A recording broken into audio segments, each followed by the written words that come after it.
Happy holidays and welcome to Dead Feminist, the show where I watch horror films and think about them just a little bit too much.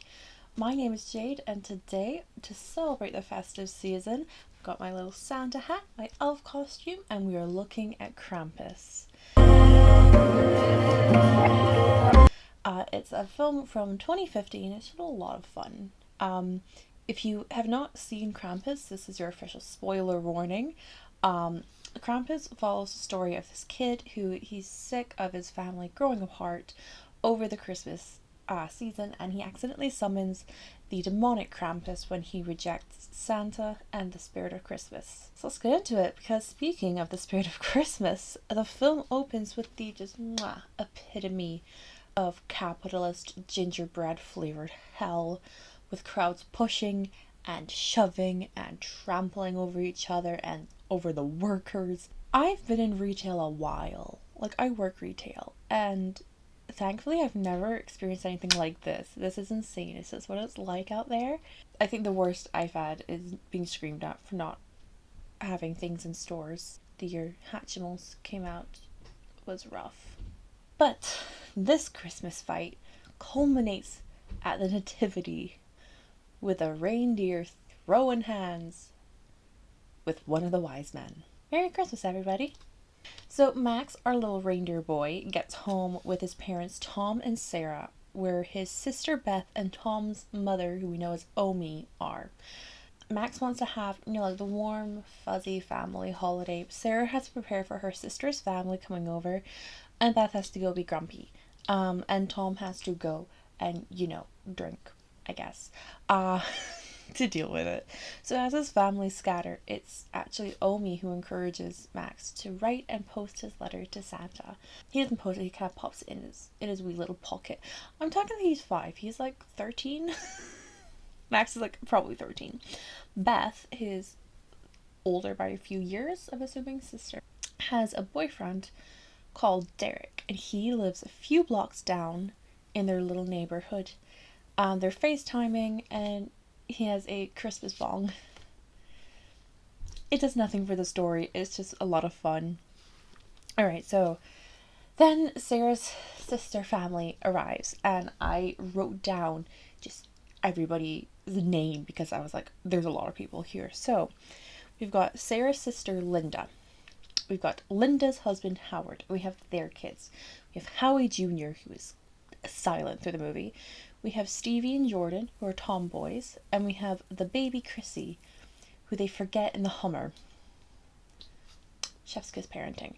They have a surprise guest, Aunt Dorothy, who Sarah is just thrilled to see, really. It's great. And there's Rosie the dog.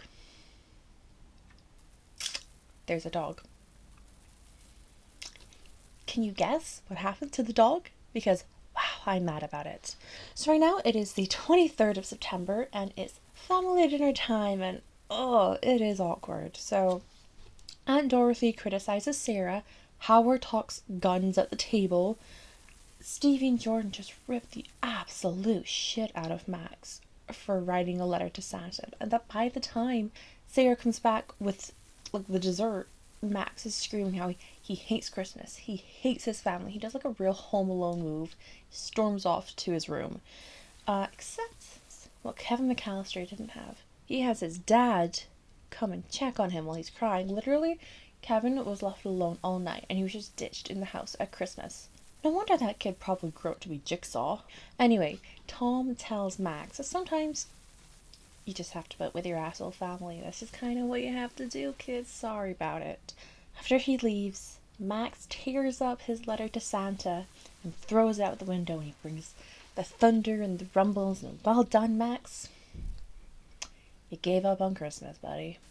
The next morning, overnight, there had just been this giant unexpected blizzard, and now the power's out. Oh no. And there's a surprise snowman outside. Yeah, I'm sure he's friendly. So Linda answers the door to Mr. Delivery Man, and also takes in this massive Santa sack type parcel, which you don't think that's weird, Linda, Howard, any of you? No, you're just gonna chalk it up to them having money.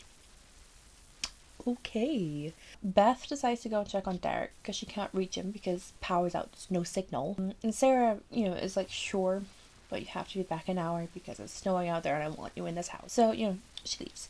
And then Omi is just being like the absolute best and has made hot chocolate in the fireplace to cheer her. Like, she's stoked the fire and she's made hot chocolate in there. I love her. I love her so much. So Beth's out in the snow. It's cold, it's dark, the wind stopped, which, like, it's silent now.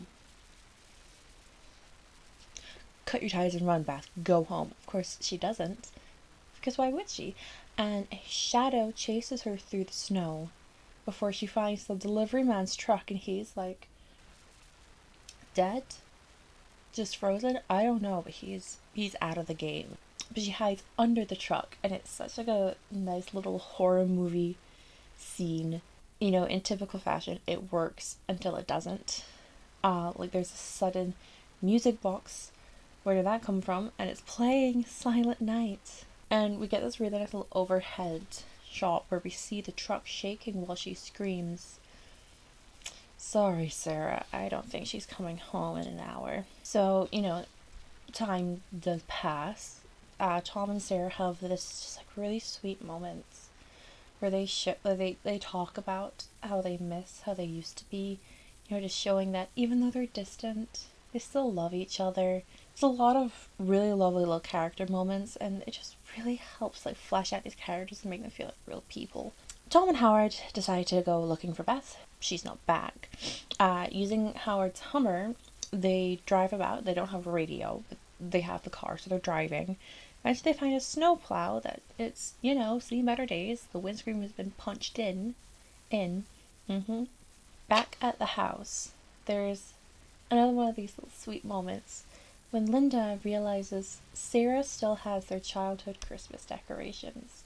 And it's this really lovely little moment, but then something up on the roof like thumps. Baby Chrissy cries, and Omi just like checks up the fireplace, like she looks up the chimney. What do you know that we don't, Omi? Other than the title of this movie. So Tom and Howard reach Derek's place, and it is rough. Like, there is frost everywhere, there's a big hole in the wall. Place just looks ransacked. Howard and his hunting background, remember that from his gun talk at the table, he recognizes hoof prints, but as Tom says, what has hoofs and walks on his hind legs? So at this point, Tom thinks he hears Beth screaming. I mean, he definitely hears screaming. Like, he does. But, they run outside. Howard is attacked by something under the snow, and it bites him. Nyang, nyang, nyang. Whatever is attacking him, Tom shoots it, because, Howard brought guns to Christmas. But I guess, it's useful, except everyone back at the house hears the gunshots. So, well done. But whatever, it worked, because whatever was attacking Howard, leaves after literally being shot. So they go back to the Hummer to drive back, because freezing. But Howard's Hummer is on fire. Something has just destroyed his car. Back at the house, Sarah is about to go out and find them. She's like, my daughter's gone, my husband's gone, my brother-in-law's gone, I'm going to find them. And that's when they come like staggering in. Tom's like, lock the doors. Howard is bleeding and panicking, and Tom's just like, not here, kind of thing. For the kids, keep the kids calm. So, Howard tries to like play it off as nothing, it's cool. And Dorothy and Naomi take the kids through to the kitchen, so like all like parents can talk about what's happening and they can like look after the kids. Aunt Dorothy gives Howie alcohol. It's not relevant to literally anything. It just kind of fleshed out her character a little bit. So since it's too cold to be outside, like, Howard literally near enough has frostbite, and they weren't even out that long. Tom says the best thing is to wait for the weather to calm down before they go and find Beth, and just, I guess, hope that she's okay. So, they board up the windows so nothing can get in, and everyone kind of bundles up together in the living room to keep warm and get some sleep.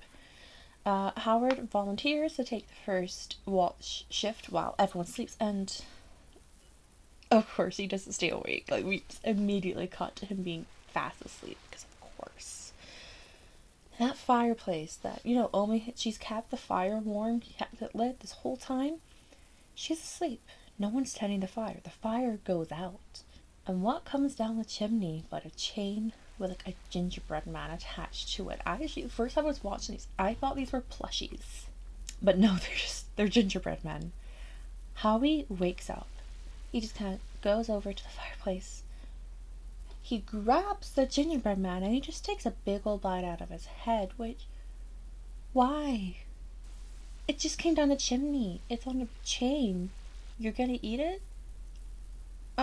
Okay. But that's gonna cost you one kidnapping, basically, because, the gingerbread man is sentient, because why wouldn't he be? And he screams at him, and he wraps him up in the chain, and whatever's up at that top of that chimney, he just starts pulling him on up. Of course, this causes a massive commotion, like Sarah is grabbing onto Howie to stop him going up the chimney. Everybody else is grabbing onto Sarah. The shark suddenly kicks a log out of the fire. Now the Christmas tree's on fire. Sarah sees the gingerbread man and she's like shook. And ultimately, she gets dropped back down, but Howie is dragged away. Yeah, everyone's kind of shook after that, which is pretty understandable. Kid's gone now. And Naomi takes the opportunity to tell everybody the story of Krampus and how he came for her when she was a little girl, taking her family, but leaving her behind as a reminder of what happens when the Christmas spirit dies. A beautiful animation sequence. I love this sequence so much. It's like you can just cut this out of the movie and it's such like a nice little short. I love it. I do. It's a little jarring because the rest of the movie is live action aside from like the CG stuff like the gingerbread man, but that's fine. That's fine. But Howard isn't playing the game. Which, okay, like Ferris figure, he watched his son get snatched up the chimney and now his like brother-in-law's mother is telling him it's a German Christmas demon. Fair, he's like, yeah, no. So he tries to leave, but surprise! Whole gang of snowmen now. Sarah's like, nah, Matt. She pulls Howard back into the house. She locks the door. And, tensions are high, but, like, it's Christmas Eve now. Yay? Yay, let's celebrate by having Max, Jordan, and Stevie talk to Omi about Krampus. For her story, she spoke in English, but now she's back to speaking in German, which she's been doing the whole movie. Because she's German. And Max is translating for the girls until she says something he doesn't understand. And Aunt Dorothy, who doesn't speak German but just knows how to read the room, she just pipes up, just like, she says we're fucked. And Omi's just like, eh. I love these little moments of comedy. It keeps it such a nicely balanced tone. Like, it's not too dark, but it's also not silly by trying to be serious, So the parents are forming an escape plan, which is basically they go get the snowplow. Fingers crossed this still works and they get out. Hopefully they find Beth, grab her, drag her into the snowplow, time to go. While they're doing this, Stevie and Jordan are upstairs looking for the toilet. I don't remember why they can't just use the downstairs toilet. I think someone stunk it out. I don't remember right now. And then I think they hear Beth up in the attic, so they go up there to, get her down. And then the adults hear them screaming, so they grab their weapons because they now have a table of weapons. Like, they're prepared. They've gone from what is this to board up the house and gather weapons really quick. I kind of appreciate that brought up. So, a lot happens in this next little sequence. So, there is a clown swallowing Jordan and Tom shoots it. Back down in the kitchen with Howard, there's Gingerbread Man attacking him with a staple gun. There's this like owl thing that attacks Sarah. There's this teddy bear that attacks Linda, and then a robot toy attacks Tom. Howard sets the gingerbread man on fire. Now one burns to death, just kind of crumbles because it's gingerbread. One he manages to shoot, and the third one is going to get him until Rosie the dog eats it. I don't know if dogs can eat gingerbread. And I don't know the rules on sentient food, but she seems alright. She seems to just be like licking her lips. You know, thanks for the snack. Back up in the attic, the owl thing hangs Sarah with Christmas lights, and I keep wanting to call Sarah Annie because she's played by Toni Collette, and I've seen Hereditary so many times, and she's hanging in an attic. Again. Toni, are you being typecast, sweetie? About to make the Toni Collette appreciation show. Anyway, so the clown bursts through the... I think it's called something like Der Clown. But he bursts through... The clown bursts through the vent. Linda sees Stevie, and she, like, goes, like, mother rage mode. She stabs the bear. She grabs an axe. She cuts down Sarah. Like, not... Oh, Jesus. No, she doesn't, like... The lights. She got... The lights. That are hanging Sarah, and you know, using like the handle, she like, and no, does she? I don't remember, but she cuts Sarah down. She smacks the robot off of Tom, and then just whacks the clown. I mean, the clown gets away with Jordan, but like 1 out of 2, you save one of the kids. Oh, and then Sarah just shoots the hell out of the robot. It's cool. It's a great moment. And then, you know, they all go back downstairs. They're missing a kid. Again, 1 out of 2. Not too bad. And then they hear something in the walls. Something that sounds like it's panicking. And then Max lets Rosie into the vents to go and get it, which gets the dog swallowed. God damn it, Max. Why? Why would you do that? Like, when he was, like, doing it, you opening the vent, I'm like, no, don't put the dog in there. You're gonna get the dog swallowed. And then he did. Clown ate the dog. Like, I know you guys just had an attack and everything, and I'm personally mad about the dog. But, oops, owl attacks again. So Aunt Dorothy shoots the bear, that's going to attack Omi, and then she shoots the owl. She's just shooting everyone. She's gonna shoot the clown when the elves bust in and stuff up the fire. And these elves, like, they aren't jolly little guys in their fun hats or little suits. No, these are dark and they are mean. And one of them takes Chrissy, the baby, just yoinks that baby. Aunt Dorothy gets got. The clown is, like, yeeting itself out the window, and Howard, like, does he grab it? I wasn't too sure if he grabbed it or if he just got caught up with it, but he gets pulled away. So that's just like 3 people gone really quick. Something groans, and the elves just leave. They're like, no, time to go. Krampus is coming. So, you know, everyone's getting their jackets, their hats. It's cold outside, they've got to bundle up, but they have to, you know, they have to go. But Omi won't leave. Everyone leaves, and she locks herself and barricades herself back in that house to face Krampus, giving everyone just a bit more time to go. It's Omi versus Krampus. You know, it's the first time she's seen him since she was a kid. Did she see him as a kid? Actually, she didn't see him as a kid, did she? Because she was in her bed. So this is the first time she's seen him in her life. And he is big and scary. Like, he's just scary looking. Yeah, Back to the remaining survivors, because Omi's not going to survive that. Sorry, but we don't get to see it. But like a little later, Krampus is just like vibing, like he's fine. So I have to assume Omi's not fine. So back to the remaining survivors. So we're down to Tom, Sarah, Linda, Max, and Stevie. They're racing to the snowplow. They're hoping all they have that it's going to work. Something is attacking them, so Tom stays behind with the gun, trying to buy the others some time. And, you know, he runs out of ammo because he probably should have done that a long time ago, but that's okay because it's a movie.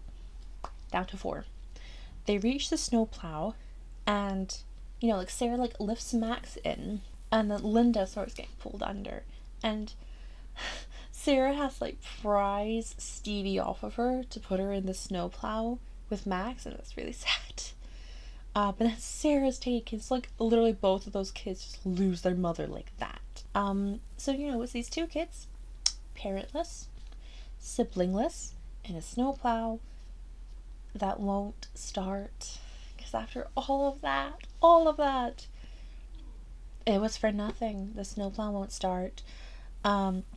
The elves show up and they drag Stevie away. Krampus gives Max the bell with like the engravings, like the Krampus bell that he gave to Omi all those years ago, wrapped in the shreds of the letter that started all of this.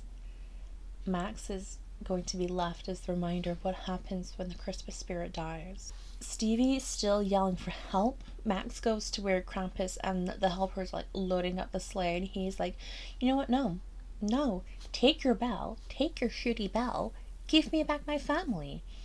He's like, throws it at Krampus. He's like, no. So, Krampus opens a portal to hell, because of course he does. And they're just gonna throw Stevie in. They're gonna yeet that girl in there. And then this is the part I just got quite sad, really, because Max is like begging Krampus, like, give me back my family. I'm sorry. I just wanted Christmas to be like it used to be. So please give everyone back, Mr. Krampus, and take me instead, and just let the others be okay. And he's like begging with everything he has, but nah. Krampus is mean, and he's just gonna toss Stevie in anyway, and then he's just gonna boot Max in, like just throw him in. But then Max wakes up, and it's Christmas Day, and everyone's there opening presents, so like it's okay now, right? No, it's not. God, Omi, Omi hands Max a present, and inside is the Krampus bell, and everyone just looks really uncomfortable as there's this like sound bites from over the movie, and they maybe remember what happened, and it's revealed they're in a snow globe in Krampus's collection. Are they just eternally reliving Christmas now? Did they wish it could be Christmas every day? Who knows? That's where the movie ends, and we see like the literal thousands of snow globes Krampus has, and it ends. That's the movie. Alrighty, so aside from being a fun movie, what could it all mean? So, the more obvious theme, with ones I'm going to kind of touch on, is the class divide between the two families. It's sort of mentioned and just kind of dripped in throughout the movie. So with Tom, Sarah, and their kids, they've got a big house, upstairs, downstairs bathrooms, nice little cul-de-sac neighborhood. To the point, like, Howard and Linda don't think twice about getting that giant sack on their doorstep, and they're just like, well, they have money. Like, they're very upper middle class white suburbia. Which, I'm not saying that's a bad thing. That's gotta be real nice for Omi. Like, it showed on her flashback, she was a child of recession. They had nothing. It's gotta be kind of nice for her, at least. Meanwhile, Howard, Linda, and their kids, they're more working class southern states. Like, your stereotype of, people living down in, like, Texas or whatever. They have their guns. They go out hunting. I mean, they give Sarah a taxidermy animal for Christmas, complete with where Howard had to, like, stitch the leg back on. I'm not saying that's inherently a bad thing.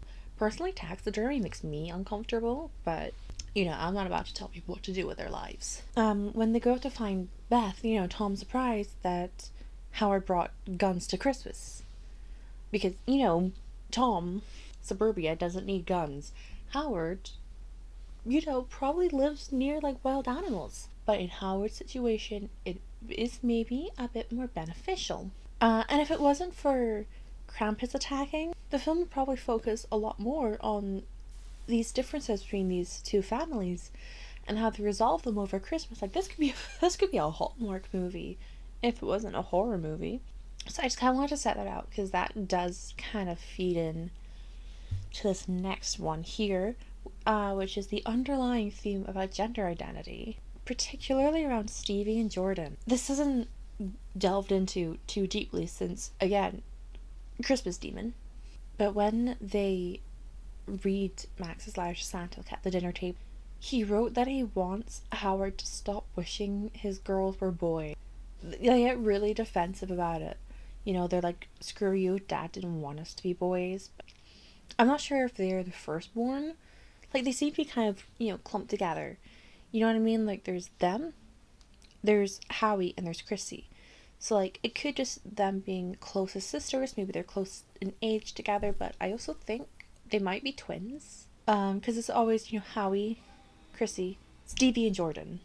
They're never really apart until Jordan is after Jordan is taken, and it's just Stevie. And if they were the firstborn, it does kind of explain why they were raised to be more masculine if Howard wanted to have sons. Like, starting with their names, right? Stevie and Jordan. Like, they're both androgynous names, but they're also a little more masculine leaning, especially Stevie, because, Steve. They dress more masculine than Beth, who is maybe a couple years older. And then, I don't know, I sort of put, like, Max at about 13. Stevie and Jordan at, like, 13. They're, like, 15. Stevie and Jordan are, like, 15. And Beth is probably, like, 16, 17. But I don't know, they're all teenagers. But, like, they've got, like, the baggy jeans, the t-shirts, like, the baseball cap. They're dressed more in typical movie teenage boy than typical movie teenage girl. I mean, realistically, they're dressed typical movie tomboy, but that's another discussion. That's a whole other thing. And they have more masculine traits, with Howard coaching them on their fighting techniques. For example, at the end, when it's Christmas Day, Jordan, as a gift, she gets, like, knuckle dusters. And she's over them, like, she's putting them on. She's like, yeah. There's a scene early on when Beth says she doesn't want to share her bed with girls who pee standing up. It's played for laughs, since she also blames the two girls for pooping in her bed, although Sarah is adamant that was the dog. It's a joke that is just uncomfortably transphobic, and it's just icky. I don't like it. Obviously there are girls who pee standing up. And having Beth being judgmental on that, even if their toilet habits are a result of being raised to be masculine by their dad, whatever, it's belittling to trans women. Like, it's essentially a microaggression that Beth doesn't see as a problem, and realistically neither does Sarah. She doesn't really berate Beth for that. She's telling Beth to put up with it, not, hey, you shouldn't say that. Like, they can't see past their own privilege as presumably straight cis women, and they can't see how their views could hurt an entire community of people. And again, they're also the set that's from money. Like, that's a whole other privilege they have as well, where just Sarah, though, takes it a step further, saying they, unsure if that's meaning the girls specifically or like that side of the family generally, but they are the reason that people should have to take a test before being allowed to breed. Oh, no, Sarah, no. Like, the whole moment is over so quickly. It's like whiplash. They're just, like, horribly transphobic, and then, like, oh, they're here. Hi! Like, excuse me? Excuse me. No. It just reminds me of the struggle of trans people to gain, equal reproductive rights, whether it be trans people biologically having their own children, or getting access to abortion, or even something as simple as adoption. It's a viewpoint that is colored by their class and their privilege, and just because they've never had to face that struggle, they dismiss it as a joke to be made about their family members, whether they're doing it with malice or not. Like, throughout the film, it's obvious they don't get on, but, like, there's a point, guys, there's a line, I am mad about it. Like, the film is so good. It didn't need that. It just doesn't need to be unnecessarily transphobic. It's a good film. It doesn't need that. And it doesn't need to kill the dog. I don't care what you say. It doesn't need it. Screw Krampus. Big bastard. But the last, real close to the mic, damn. The last underlying theme I'm going to touch on is the destructiveness of mental illness. Sure, maybe I'm reaching. It's Krampus. It's a fun Christmas horror movie. I probably am. I overthink literally every piece of media I consume. That is the point of my show.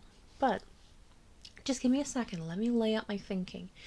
Krampus is not only a Christmas demon, but he's Max's demon as well. Like, he only comes after Max effectively summons him. He destroys the familial relationships around Max. And, Max wants to mend those relationships. Like, in his letter to Santa, we see that. Mental illness impacts your behavior, and it can make you act in ways that you maybe don't want to, but you are because of your illness. We see that Max has some sort of anger or impulsivity issues. Like, he fights the wise man in the beginning. He's ready to fight Stevie. It's shown he has a He's ready to fight Stevie and Jordan, sorry. It's shown he has a history. He fights the wise man in the beginning. He's ready to fight Stevie and Jordan for making fun of his letter. There's a throwaway line that one of the other families in the neighborhood hate them because of like an incident with Max. Like, he has a history of this. This isn't his first go about. He has a history of and he's already upset leading up to the family dinner. He isn't getting the support from his family that he wants. They're all doing his own thing and being problematic when he just wants to watch Charlie Brown as a family. Like, he just got in that fight with the wise man. He's being berated for it. Omi is the only one who's supporting him, which could also be because she's the only one who has been through what he's going through since, where was I? Omi. In his letter to Santa, he's thankful for her. He's grateful to have her in his life. But, oh shit, my mic. But after the dinner, it's just all downhill from there. Tom tries his best, but it's not enough. Max rips up his letter. He turns his back on the last of his hope. This is what brings out Krampus, representing that anger that Max he's been holding in, and it's coming out like a dam break. And then one by one, his family are taken away from him. His sister, his cousins, even his parents, until he's alone. He's left with nothing but the Krampus bell. His confrontation of Krampus, it could be his attempt at recovery, trying to fix those relationships, confronting the problem, and saying, I don't want this to destroy my life. And when it doesn't work, he begs Krampus to take him instead. To let everyone go about their life as normal. Just let him bear the worst of it. Like, this to me is the behavioral aspect coming into it. Max just wants everything to go back to normal, but Krampus won't let him. So he tries to take that into himself. Tries to take on self-destructive tendencies rather than hurting the people around him. But then it not only takes Stevie anyway, it takes Max as well, tossing him into the depths of hell. In the literal sense of the film, Krampus chucked him into hell. In the metaphorical sense, it's a hell of his own making. No, it's not. In the metaphorical sense, it's a personal hell, that of mental illness. And it's sad. He's like 13. But in this context, the ending kind of has a couple of different meanings to me. So the first one, which is considerably less optimistic than the other, is that Max was driven to suicide by Krampus, his mental illness. And in death, he has finally reached his ideal Christmas. But it's not real. It's something that, still being presided over by Krampus. And it's held in place by the power of Krampus and the power of Max's last moments and the strength of his wish to just have a normal Christmas with his family. The reveal of their Christmas being held in a snow globe is showing that Max is forever going to be here. He's not going to be free. he can't recover anymore. He has taken that option away. Slightly more optimistic one is that Max did actually enter recovery, rebuilding his relationships with his family, and the being tossed into hell is the whole, it gets worse before it gets better rhetoric. He sort of confronted his problems. His problems have kicked back at him, but he has come out the other side. The snow globe and the echoes of what happened, it shows the fear of Krampus hanging over him, the fear of his mental illness kind of taking control of his behavior like that again and causing him to destroy those relationships. Maybe beyond repair.